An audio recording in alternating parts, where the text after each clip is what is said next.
I'm Elena Maris, 31, and I built 2 companies from the ground up after walking away from the people I once thought I owed everything to. For years, I put my family first, delayed grad school, paid bills that weren't mine, showed up no matter what. But when I finally chose my own path, and they laughed in my face, at Thanksgiving no less, I made a decision that changed everything. Have you ever poured yourself into others, only to be dismissed the second you stopped playing the role they assigned you? If you've been there, share your story in the comments. You're not the only one. Before I get into it, tell me where you're watching from. And if you've ever had to draw a line to protect your peace, tap that like button and subscribe for more true stories about what it really takes to reclaim your voice. Because what happened next wasn't what anyone expected. I grew up in a family that prided itself on doing things the right way. That meant getting a job with benefits, buying a house before 30, settling down with someone practical. My parents both worked government jobs. My mum was a school secretary. My dad worked at a local agency handling municipal permits. They weren't flashy, but they were steady. That was the standard. Be reliable, be responsible, and don't take risks. I was the second of 3 kids. My older brother Matthew followed the path exactly. He got a degree in accounting, married his college girlfriend, bought a condo in the suburbs. My younger sister Jenna was the wild card for a while, but even she circled back to what my parents wanted. She became a nurse, met someone normal, and by the time she was 28, she was hosting baby showers in her backyard and comparing lawn care services. I didn't resent them for any of that. I just always felt like I was built a little differently. In school, I leaned toward creative things. I wrote, I directed small projects, I edited videos for fun before YouTube was even a thing, but I still kept my grades up. I wasn't the rebellious one. I didn't cause drama or make waves. I learned early that the more competent you were, the more you got left alone. That worked for me. I liked flying under the radar. After college, I got a job doing marketing copy for a health tech company. It was fine, stable, decent pay, the kind of place my dad could proudly mention when neighbors asked what I was doing. I didn't hate it, but it didn't challenge me. And the more I worked there, the more I saw how slow everything moved, how little innovation was actually encouraged. I started freelancing on the side, just a couple of video projects here and there for friends or small businesses. Then it turned into branding work, then strategy, and suddenly I was putting more energy into side gigs than into my full-time job. Around that time, my dad had a back injury. It wasn't life-threatening, but he needed surgery, and recovery was going to take months. My mum didn't drive on highways, and my siblings both had kids by then. I was the logical option. So I used up all my PTO and then some. I cooked, cleaned, made calls, sorted prescriptions, drove him to rehab appointments. I moved back in for 3 months. I didn't complain. It felt like the right thing to do. Later that same year, Matthew got laid off during a round of budget cuts. He didn't ask directly, but when I heard Jenna was covering his mortgage, I told her to stop. I wired him enough to get through the next 2 months. No questions, no strings. He thanked me once, then never brought it up again. That was the pattern. When something went wrong, I was the one who filled the gaps. Nobody really noticed, because I didn't make it a big deal. I showed up to every birthday, brought food to every holiday, picked up the slack when someone forgot something important. I was steady. I was the one you didn't have to worry about. And I think that's part of why what happened later hit me the way it did. Because when I finally asked for something, not even help, just support, they acted like I was threatening their whole worldview. It started small. A few months after I turned 30, I got serious about launching a company.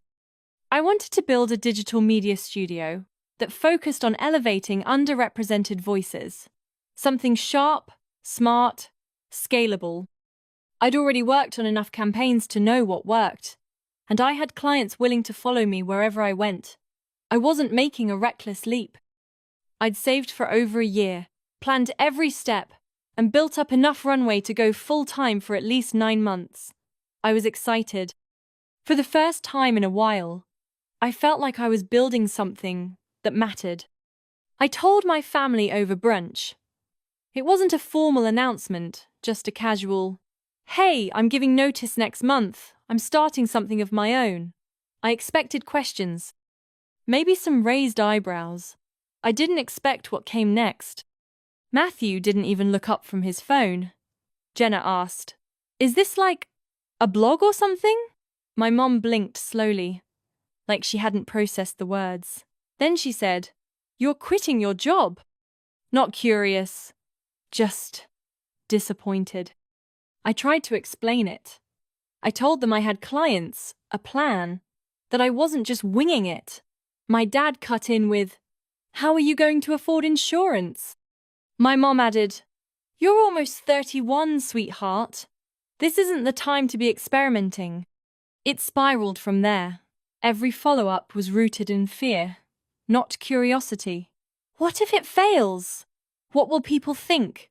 Don't you want stability? They weren't even listening. They just wanted me to fold back into the version of myself they were comfortable with. Afterward, in the car, Jenna pulled me aside and said, "You know they just worry because they love you." I nodded, but it didn't feel like love. It felt like control.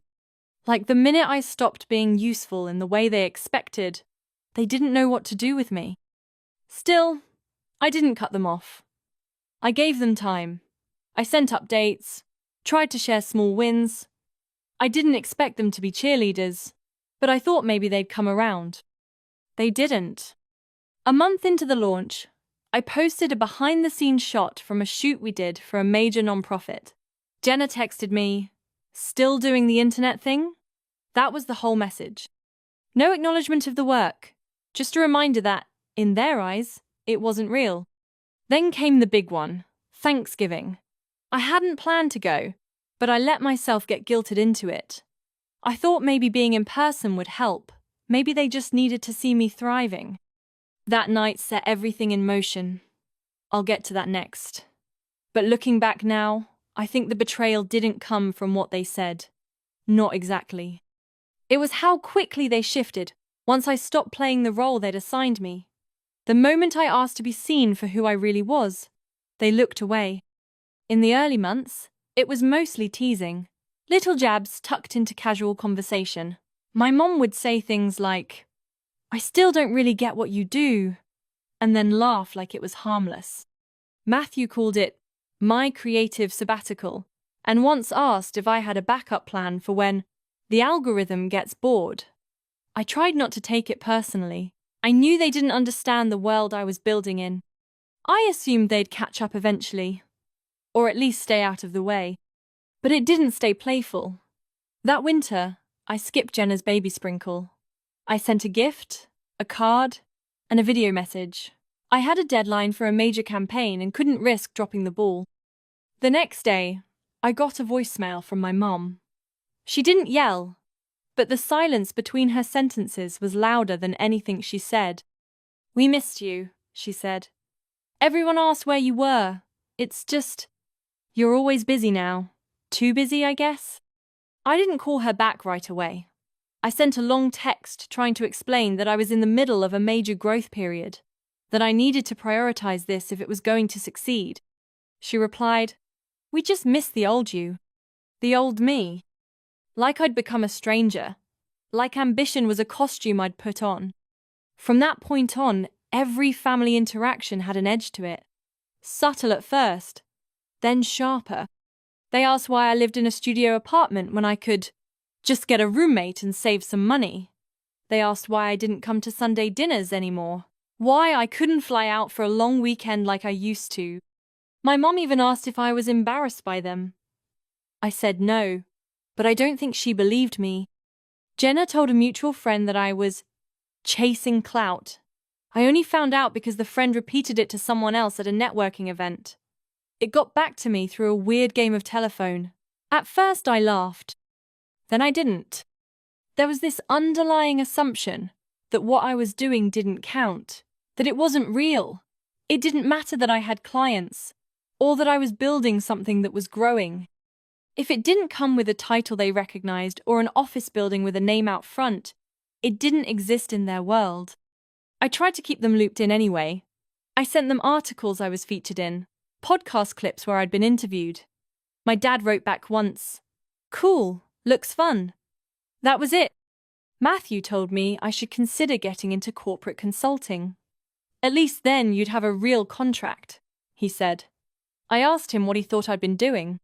He said, "It just seems like a lot of hustle for not a lot of stability." That was always the subtext. That I was unstable. That I was playing with my future like it was a game. Jenna even said it out loud once. "You act like you're 22, she told me after I turned down a family invitation for the third time. "You're 31. Most people your age are trying to settle down." I told her I was building something I believed in. She shrugged. So was I. I built a family. I stopped trying after that. There was this moment during Easter that really stuck with me. I decided to go. Mostly because my mum asked directly and sounded so hopeful. I showed up late because of a rescheduled client meeting and walked into the living room just as my dad was finishing a story about my brother's new promotion. Everyone clapped. My nephew handed him a handmade card with "One Uncle" scribbled in glitter pen. It was sweet. Then my mum turned to me and said, "And what's new in your world? Any new YouTube videos?" I don't even have a YouTube channel. I smiled politely, said something vague about a client in publishing, and let the moment pass. But the dismissal wasn't accidental. It was constant. Anything that didn't fit their mold was minimized. I wasn't invited to help with the family reunion that year. Jenna said they figured I'd be too busy. When I offered to contribute, she told me they already had it covered. One night, I found out they'd all gone to dinner for my mum's birthday and hadn't told me. My cousin posted a group photo with the caption, "Family is everything, Edia." I stared at it for 10 minutes before closing the app.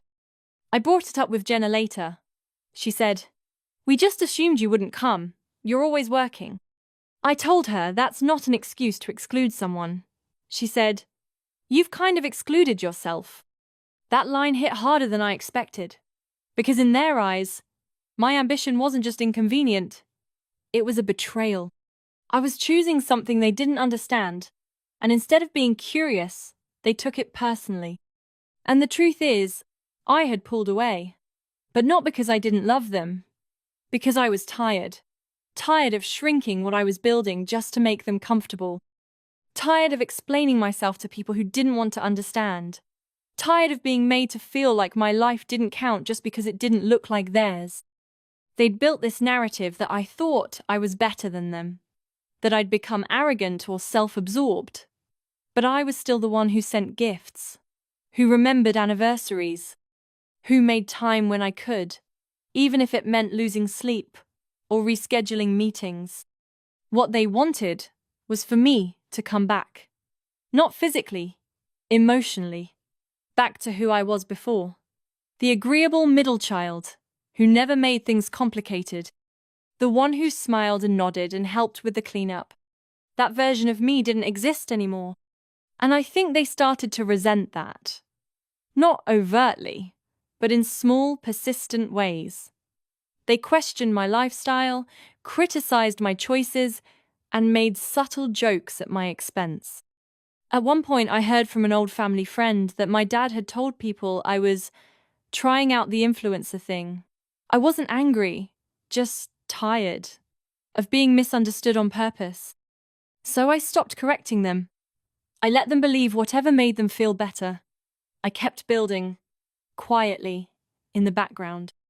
Because at that point, I already knew, if this worked, if the company grew the way I believed it could, they'd eventually come around. But not because they'd finally understood. Because they'd see the numbers, the headlines, the recognition. They'd see it when it was too big to ignore.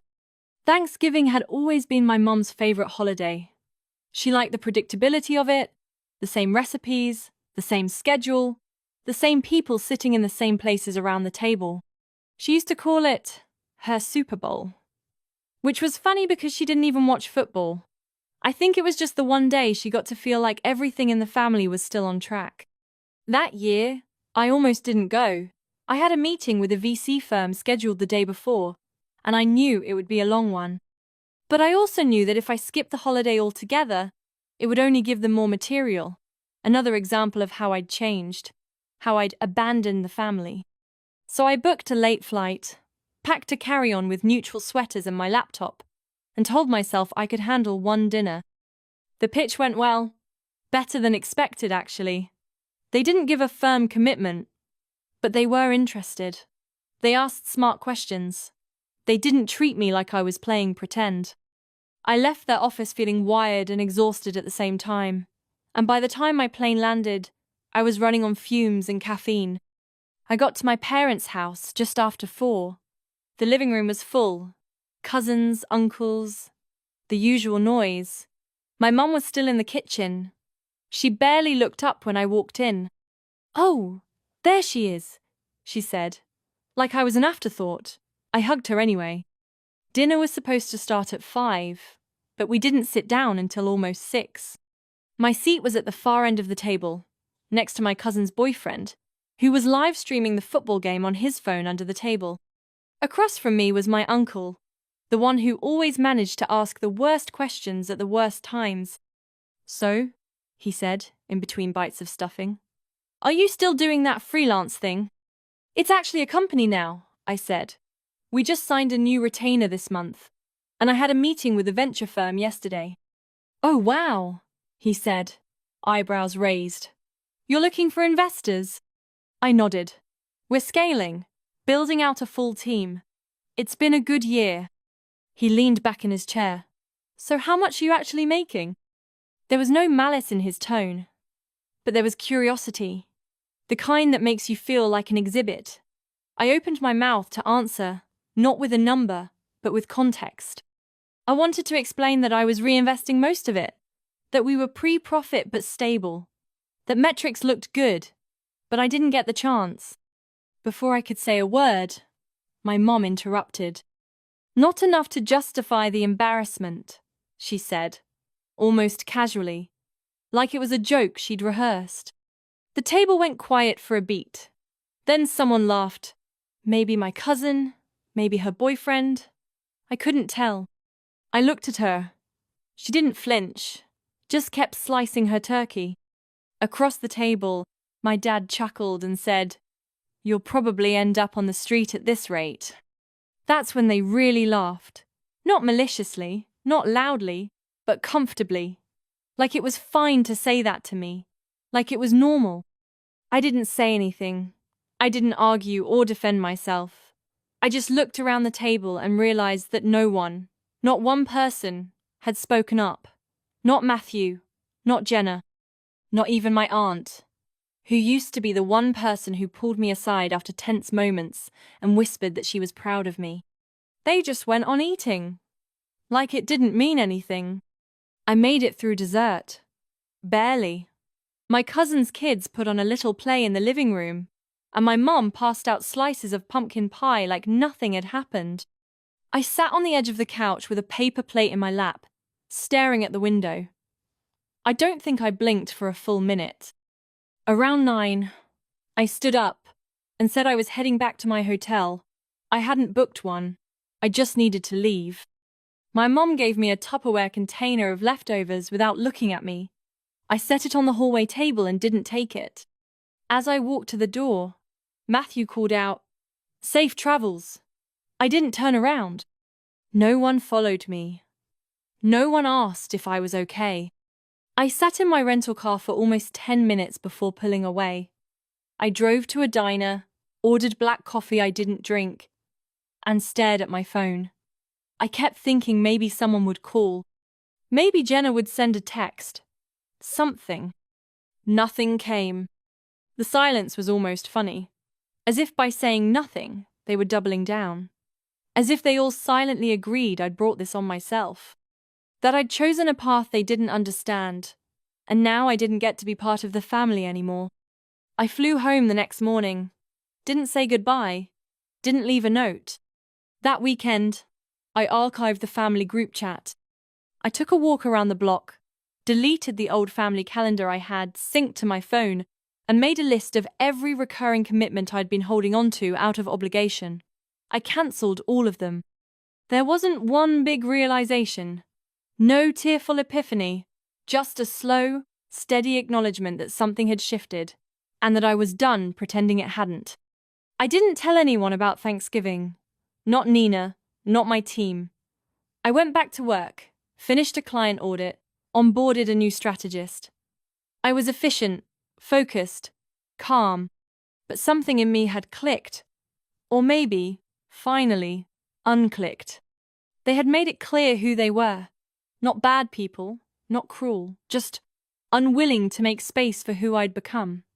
And I wasn't going to keep squeezing myself into the version they liked better. They didn't call.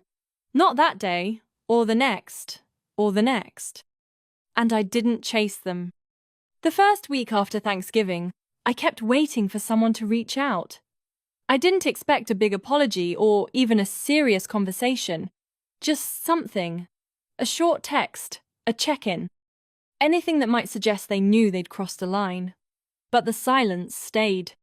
At first, I tried to rationalize it. Maybe they were giving me space. Maybe they didn't realize how it landed. But the more I thought about it, the more I realized that what happened at that table wasn't new. It was just louder, clearer, a culmination of years of being talked over, dismissed, and misunderstood. I told Nina about it over coffee. She didn't react dramatically, just listened, let me walk through the details without interrupting. When I finished, she stirred her drink for a while and said, "If they think love is conditional on conformity, that's not family. That's branding." I sat with that for a long time. The idea that maybe I hadn't just been trying to keep peace, but trying to earn my place. That everything I'd done, postponing grad school, covering rent, showing up for every event, had built this unspoken contract. I give, they accept, and I get to belong. But the second I stopped giving in the way they were used to, that sense of belonging vanished. I didn't want to admit how much that hurt. Not because I thought they owed me something, more because I had genuinely believed that our bond was stronger than this, that they knew me well enough to recognize that I wasn't just trying something or chasing attention. I was building something with intention, with values, with a real vision. But they didn't ask. They didn't want to understand. They wanted the version of me that helped without asking why, showed up without being invited, and kept things light. Without that version, I didn't fit. It shifted how I saw the past. I remembered a birthday dinner from a few years back. My dad had made a joke about my little side projects, and I'd laughed along because I didn't want to make it awkward. I remembered covering for Jenna when she needed last-minute help planning a baby shower, even though I had 3 deadlines that week. I remembered editing Matthew's resume for a job he didn't get, then never hearing a thank you. None of it had felt like a sacrifice at the time. But now, in the absence of connection, it started to look different, like I had trained them to see me as a resource, not a person. And maybe that was on me, too. I don't think they meant to be cruel. I think they just never looked beneath the surface. They liked the version of me that was easy, predictable, supportive, but not disruptive. And when I started changing, even gradually, they took it as a threat, not growth. Around that time, a former client of mine sent me a handwritten thank you note. It was small, barely a paragraph, but I kept it on my desk for weeks. She'd written, "You made me feel seen during a time when I didn't even realize I was invisible." I read that line again and again. It reminded me of what I was trying to build, why I started this company in the first place. Not for praise, not for clout, but to create something where people felt recognized, where stories mattered. It made the silence from my family feel even sharper by contrast. I stopped waiting for the phone to ring. I didn't delete their numbers, but I turned off notifications from our old group thread. I muted birthdays and family events in my calendar. When my mom posted a photo from Christmas Eve with the caption, "Family traditions never change," I didn't like it or comment. I still thought about them. Not every day, but enough. Usually late at night, when things were quiet. I'd wonder if they talked about me, if they thought I was angry or just too busy. I wondered if they missed me, but I didn't reach out. That winter was the hardest stretch of building the business. I was onboarding 2 new contractors, managing client turnover, and trying to finalize a back-end deal that kept getting pushed. There were nights when I felt completely underwater, but somehow I felt steadier than I had in years. Without the pressure of keeping up appearances, I had room to just be in it. To fail, regroup, try again, without the fear of being judged by people who didn't even ask what success looked like for me. Nina and I started meeting weekly, not just to vent, but to strategize. She helped me map out a 6-month plan, build out scalable systems, and set firmer boundaries with clients. It was the first time I felt like I had a peer who really got it, who didn't need a translation for what I was trying to do. One night, after we wrapped up a call, she asked if I was okay. I said I was, then I paused and added, "I think I just finally realized I can't keep making myself small so they'll stay comfortable." She nodded. "That's not your job." That stuck with me. I used to think keeping the peace was the same thing as preserving the relationship. Now I saw the cost of that approach. Every time I downplayed a win, laughed off a jab, or let a comment slide, I'd been reinforcing the version of me they were comfortable with. And when I stopped doing that, even a little, they didn't know how to adjust. It didn't feel like a breakup. It felt more like a recalibration. Like the scales finally tipped just enough for me to see what had been off all along. I wasn't angry anymore. I wasn't even disappointed. I was just done pretending the relationship was something it wasn't. By early spring, I'd signed a new retainer deal with a legacy publisher. One of the partners I'd pitched back in November circled back with a soft commitment. Things were moving, not in huge leaps, but steadily. I started sleeping better. I started making plans. Not once did I think about telling them. Not because I wanted to keep them out, but because I no longer needed their validation. And that realization? That was the beginning of something new. By March, I was done pretending the distance was temporary. Up until then, I'd still sent the usual birthday texts. Generic messages, but enough to signal I hadn't disappeared. I kept them on the mailing list when I sent my end-of-year client reel. I even forwarded Jenna a spreadsheet template she'd once asked for. But after the new year, something shifted. I looked at the list of recurring reminders on my phone, birthdays, anniversaries, family dinners, and cleared them all in one sitting. The first thing I did was mute the group chat again. Then I archived it completely. Not out of spite, just clarity. I couldn't keep one foot in a system that only worked when I stayed small. I didn't send a message. I didn't make a speech. I just stopped participating. They noticed faster than I expected. Matthew texted me in early April. It was short. "Hey, can you co-sign a lease with me? It'll help us get a better rate." That was it. No pleasantries, no check-in. I stared at it for a while. Not because I was considering it, but because of how automatic the ask was. Like our relationship hadn't changed. Like everything that happened, Thanksgiving, the silence, the dismissal, had reset itself in his mind. I replied with one word. No. He didn't follow up. A week later, I got a voicemail from my mom. I didn't pick up. Her voice was calm, but with that brittle edge she gets when she feels things slipping out of her hands. She said she was worried. Said it wasn't like me to be so cold. Then she ended with, "You don't abandon blood." I listened to it twice, then I deleted it. I didn't feel guilty. I felt clear. I had clients now, real ones, with full contracts and complex needs. I had a team of 4 part-timers and a monthly burn rate I tracked to the decimal. I had calls with investors who asked smart questions, pushed me to think strategically, and treated my time like it had value. I was in the middle of building something that required my full attention. I wasn't going to apologize for growing out of the role they preferred me in. It's not that I stopped caring about them. I just stopped trying to prove that I still belonged. That spring, I hired a project manager. I started saying no to underpriced contracts. I pitched a B2B client I never would have had the nerve to approach 6 months earlier, and landed them. Everything was starting to click. At one point, I saw that my dad had liked a post on LinkedIn from someone I'd once collaborated with, a mutual connection. It was a small thing, but I remember pausing over it, wondering if that was his way of watching from a distance. I didn't overthink it. I just logged out. Jenna texted in May, "Are you mad at us?" I almost replied. I opened the draft window, stared at it, then closed it. The question didn't deserve an answer, not after months of silence, not after everything I'd already made clear with my absence. They weren't used to that from me. I'd always been the one to bridge gaps, the one to call first, show up early, let things slide.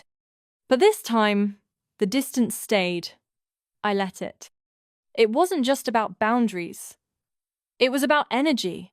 I didn't have the capacity to keep explaining myself to people who refused to see me. The real turning point came that summer. I was invited to speak on a panel at a mid-sized business conference. Nothing viral or flashy, just a solid industry event with sharp people and serious press in the room. It went well, better than I expected. One of the writers from a national business magazine was in the audience. She came up after and asked a few questions. I didn't think much of it. 2 weeks later, I got an email. They were running a feature on founders under 35. She asked for a photo and a short blurb. I sent it. No big expectations. The list dropped in late August. I didn't tell anyone. I didn't even post it. Just let it sit there. That morning, my phone buzzed non-stop. First from colleagues, then from old classmates, then from numbers I didn't recognize. I opened my call log around noon. 47 missed calls. I didn't need to check who they were from. One of them left a voicemail. My cousin. She said, "Your mum's been crying. I think she saw the article. You should call."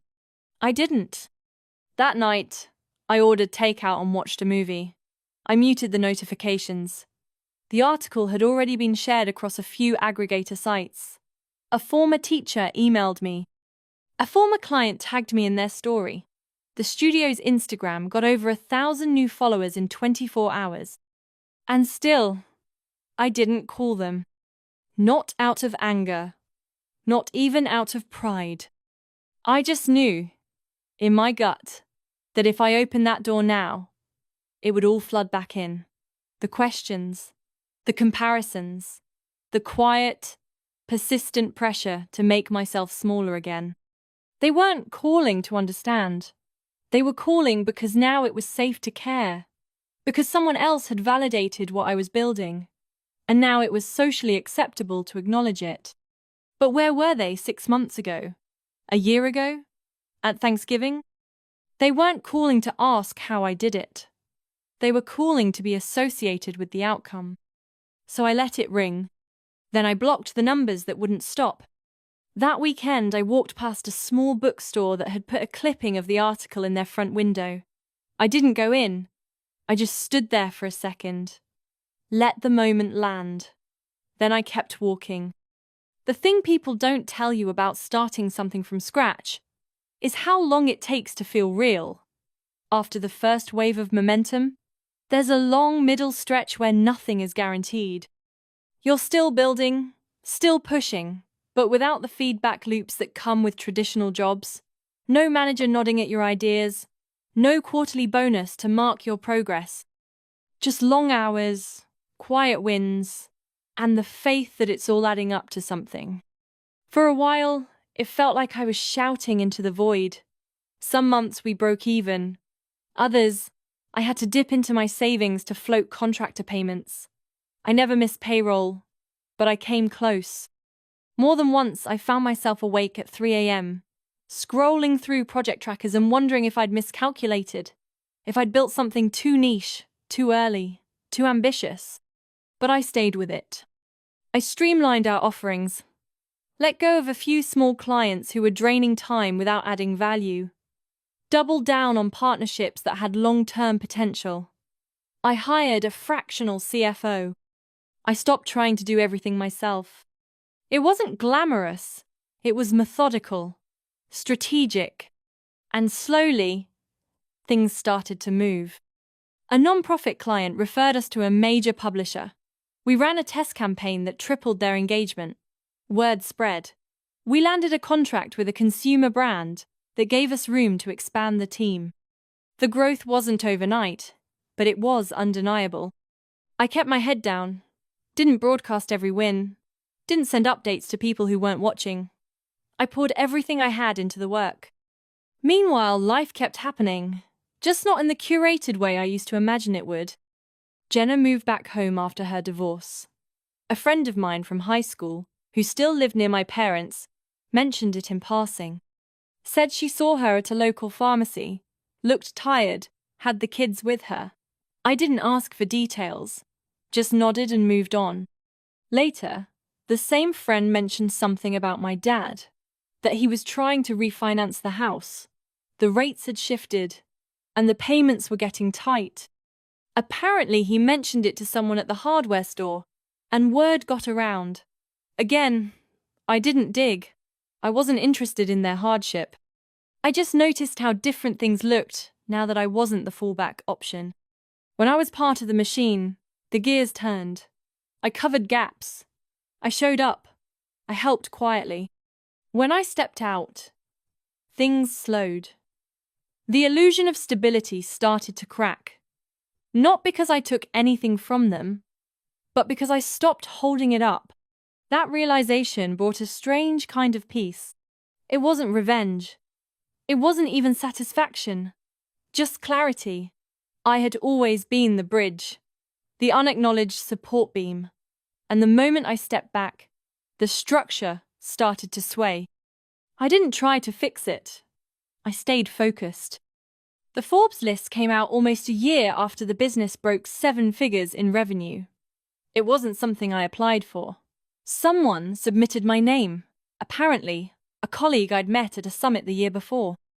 I didn't even know until I got the email asking for a photo and a short write-up. I debated whether to respond. Part of me wanted to skip it altogether. The recognition felt a secondary. I wasn't building this to get featured in lists. I was building it to solve a real problem. But eventually, I sent over a photo. Just 1 paragraph. No frills. When the article went live, I didn't post about it. I didn't mention it in our newsletter. I figured the people who needed to see it would find it. And they did. That morning, I woke up to a phone vibrating across the room. 47 missed calls. A handful of voicemails. 2 dozen texts. A few emails. I didn't open any of them right away. I made coffee. Fed the dog. Sat on the floor for a minute. And let the quiet stretch. Eventually, I checked LinkedIn. My notifications were overflowing.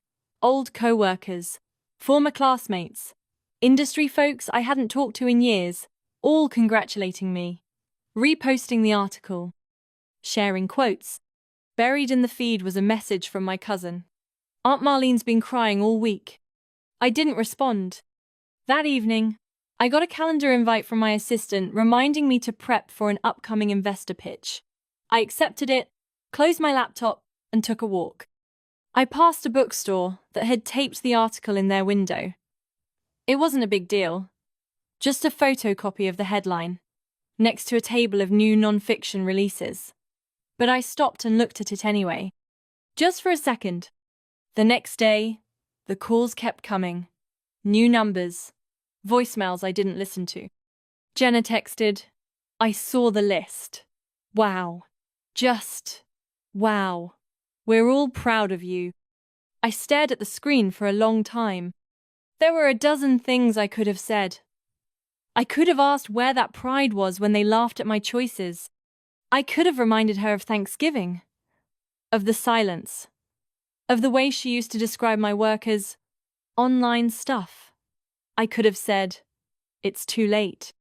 But I didn't say any of that. I just closed the message and kept moving.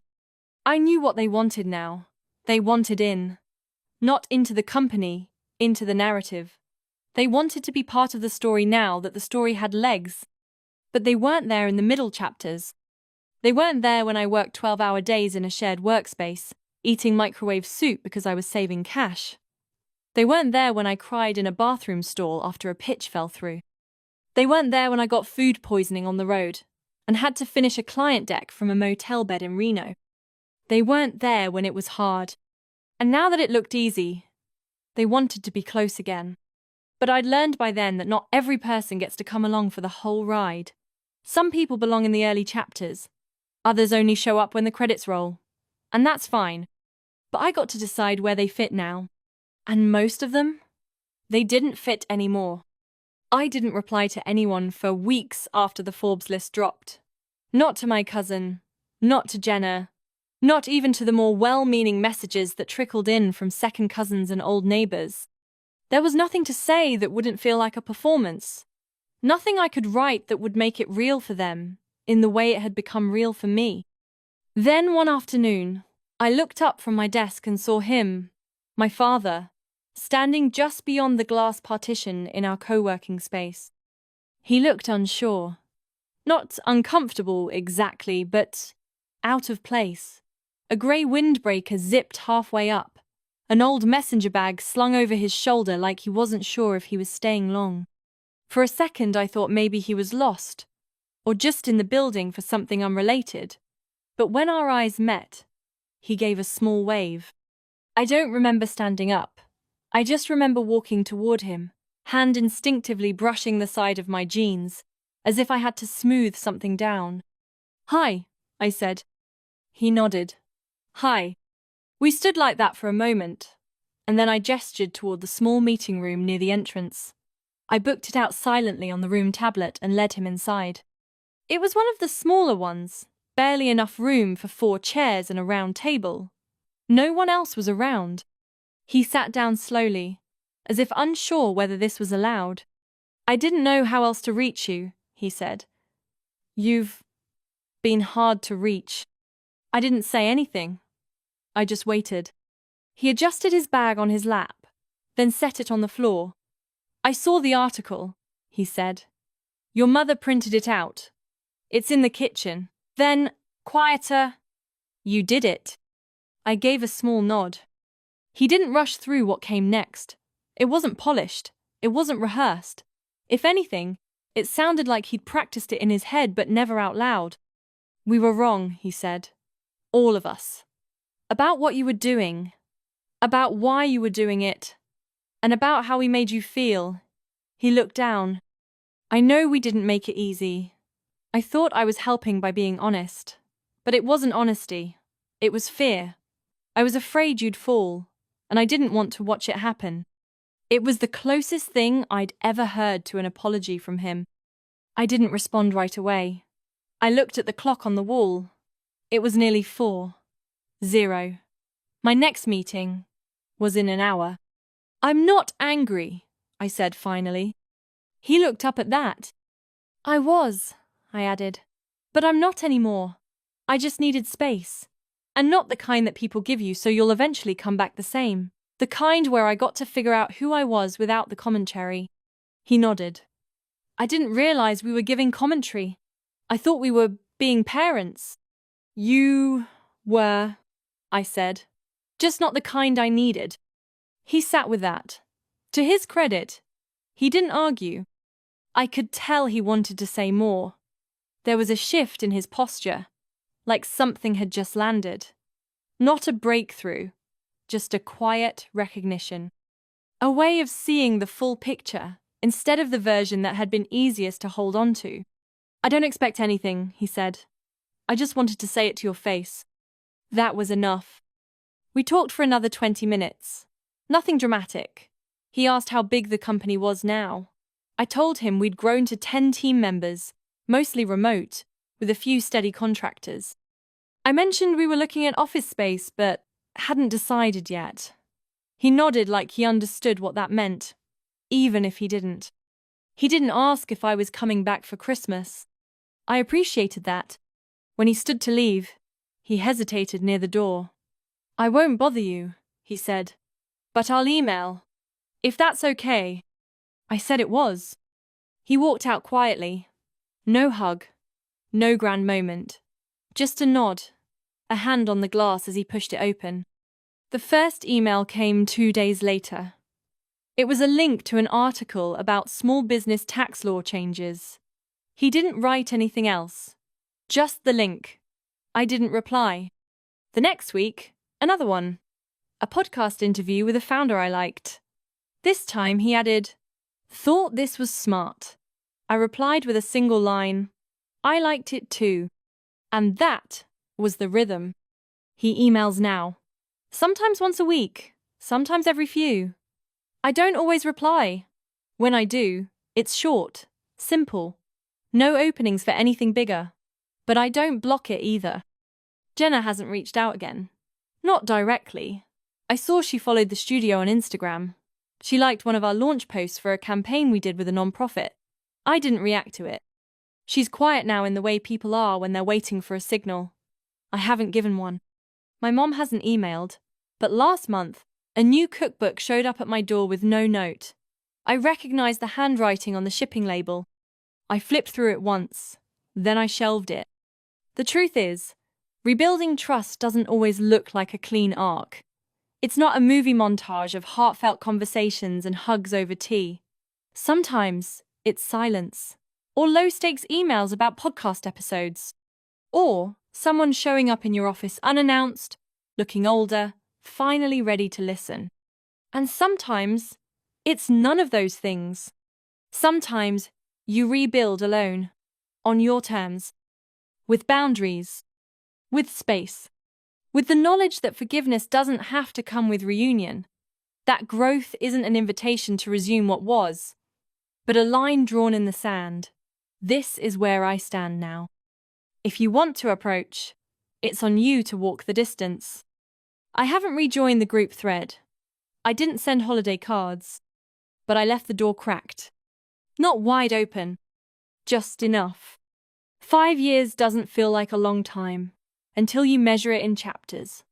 I've lived more versions of myself in that stretch than I ever expected to. The girl who gave too much. The woman who walked away. The founder who almost gave up. The one who built something steady, not to prove anyone wrong, but just to prove herself right. Now, I own 2 companies. One is the agency. Still growing, still evolving, but with real structure. A leadership team. Repeat clients. Benefits packages. The second is a digital product studio that came out of a side project I never thought would scale. It did. Quietly, then quickly. Together, they employ 18 people. Some full-time, some remote, some parents, some right out of school. Every single one of them brings something I could never build alone. I pay them fairly. I trust them. I build systems that don't collapse if I take a week off. That still feels like the real win. I'm not flashy about it. I don't post revenue milestones or just signed a new client updates. I live in a 2-bedroom apartment with a balcony that gets morning light. I go on walks before calls. I read. I sleep. I live well. Not extravagantly, but with peace. Peace is new and hard-earned. Some family members still talk about me like I got lucky. I heard through a friend that my aunt told someone, "She's always had good timing. Like timing raised capital. Like timing wrote pitch decks, or handled angry clients, or navigated tax law. Others just stay quiet. They like posts from a distance. Never comment. Never email. They're present, but non-participatory. That's fine too. I don't need applause. I needed distance. And once I had that, Everything else got easier.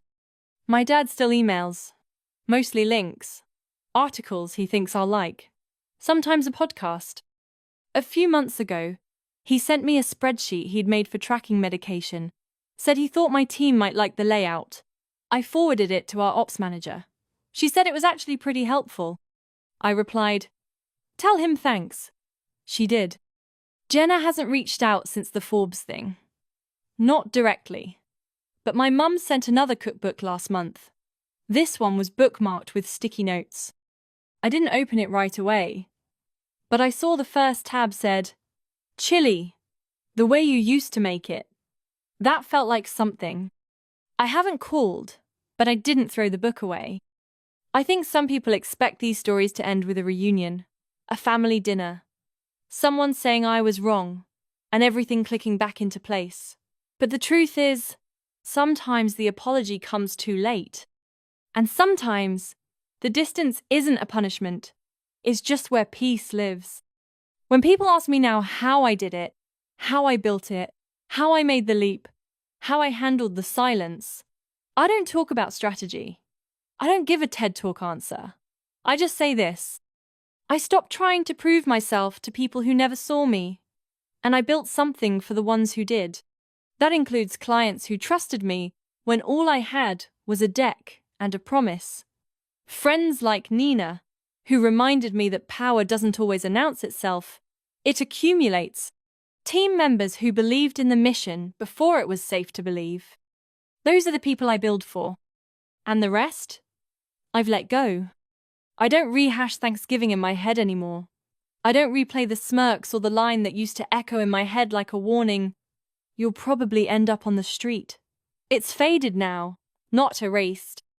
Just distant. Like background noise in a room I don't sit in anymore.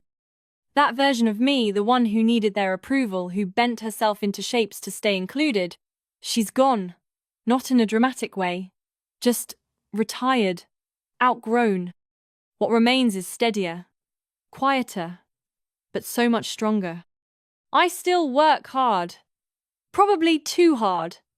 There are weeks when I forget to return texts or overschedule myself. But I know why I'm doing it now. I'm not chasing legitimacy. I'm not trying to outrun their judgment. I'm building a life that fits me, that reflects who I am and what I care about. And every now and then, I'll get a message from someone I don't know. A founder, a student, a woman working a job she's outgrown. They'll say something like, "Your story helped me believe I could try." That means more than anything my family could have said, because that's the legacy I care about.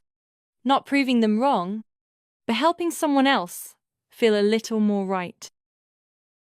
Thanks for listening to my story. If you've ever had to walk away from people who only showed up after your success, I want to hear from you. Have you ever been treated like a backup plan until things started going right? Did you ever rebuild your life after cutting ties? And was it worth it? Drop your experience in the comments. Don't forget to like, subscribe, and share this if it reminded you of someone who finally stood their ground. More real stories coming soon.